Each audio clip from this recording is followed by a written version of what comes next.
आओ सुनाओ किस्से कहानियाँ। श्रेया और गौरव दोनों मुंबई में रहते थे और जॉब करते थे। दोनों पति पत्नी कंधे से कंधा मिलाकर घर की जिम्मेदारी उठाते थे।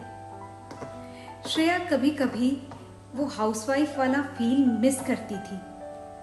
उसे जॉइंट फैमिली का बड़ा शौक था और गौरव के यहाँ जब भी कोई फंक्शन होता, शादी ब्याह या और कुछ, तो श्रेया बहुत एक्साइटेड रहती थी वहाँ जाने के लिए, क्योंकि गौरव की जॉइंट फैमिली थी और श्रेया न्यूक्लियर फैमिली से आई थी। इस बार लॉकडाउन के दौरान श्रेया को फिर से गांव जाने का मौका मिला।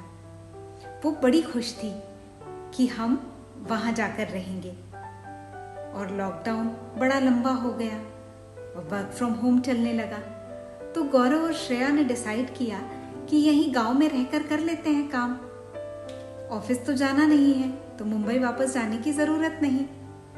तो दोनों ही वर्क फ्रॉम होम करने लगे और कुछ ही दिन में श्रेया को सब कुछ समझ में आने लगा। जब वो कुछ दिन के लिए आती थी तो सब कुछ बड़ा अच्छा लगता था। फंक्शन चल रहे होते थे, खाना पीना, नाच गाना, सब में बड़ा मजा आता था। लेकिन अब घर की बहू बनकर यहाँ रहना पड़ रहा था। दोपहर होते ही उसके दरवाजे पर दस्तक हो जाती। कभी जेठानी, कभी देवरानी, कभी ननद आकर किसी न किसी की गॉसिप शुरू कर देती। कोई इसके बारे में कुछ कह रहा है, कोई उसके बारे में कुछ कह रहा है। हर बार यही चलता रहता। श्रेया परेशान हो गई थी। उसे अपना काम पर फोकस करना था, लेकिन ये लोग उसे काम करने ही कहाँ देते थे। उसकी जॉब मुश्किल में पड़ने लगी। उसने गौरव से बात की। गौरव ने कहा कि थोड़े दिन संभाल लो, फिर मैं मुंबई की टिकट्स बुक करता हूँ, वापस चलेंगे। श्रेया ने कहा ठीक है। उसी बीच घर में बंटवारे की बात छिड़ गई। अब घर में झगड़े शुरू होने लगे। हर किसी को ज्यादा हिस्सा चाहिए था। हर कोई दूसरे के हिस्से पर नजर गड़ाए बैठा हुआ था। घर की बहुएं गहनों की तरफ देखती थी कि गहने किसको ज्यादा मिले हैं, किसको कम मिले हैं। और आदमी सभी जमीन की तरफ देख रहे थे कि हमें जमीन का बड़ा हिस्सा मिल जाए। गौरव बहुत मीठा बोलता था, इसलिए बंटवारे के लिए उसी ने बीच बचाव किया और हर एक से जाकर पर्सनली बात की और सबको समझाया कि किसको क्या मिल रहा है और उसी में वो संतुष्ट रहे। एक बार को तो सब उसकी बात मान गए, लेकिन जब आमने सामने बैठे तो फिर मुकर गए। जब पांचों भाई आपस में बैठकर बंटवारे की बात कर रहे थे, या यूं कह लीजिए कि झगड़ा कर रहे थे, तो श्रेया से रहा न गया। श्रेया वहीं उठकर खड़ी हो गई और उसने सबसे कहा, किस बात के लिए झगड़ रहे हैं आप?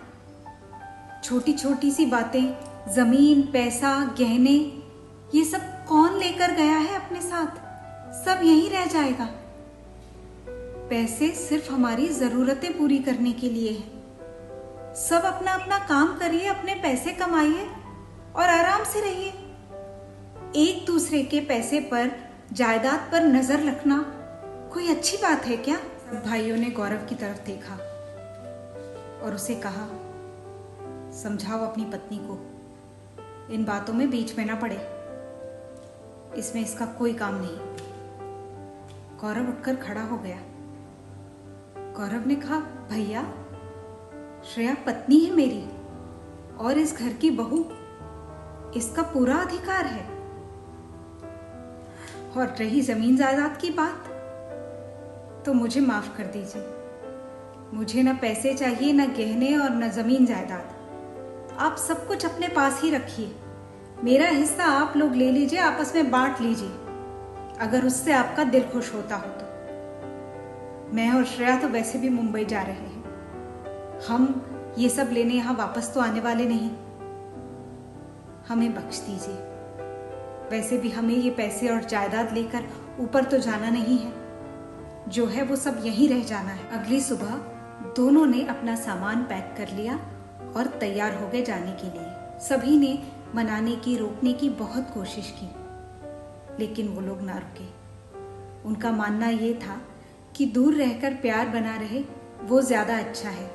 पास रहकर अगर हम झगड़ते रहेंगे तो प्यार कैसे रहेगा, सिर्फ कड़वाहट ही रह जाएगी। अगर आपको आज का वीडियो पसंद आया है तो लाइक कर दीजिए, शेयर कर दीजिए और हाँ, हमारे चैनल को ज़रूर सब्सक्राइब कीजिए और हमें कमेंट करके बताइए कि अगर आप ऐसी किसी जॉइंट फैमिली को जानते हो जो बड़े प्यार से रहती हो। तो मिलेंगे आपसे फिर एक नई और प्यारी सी कहानी के साथ। तब तक के लिए नमस्कार।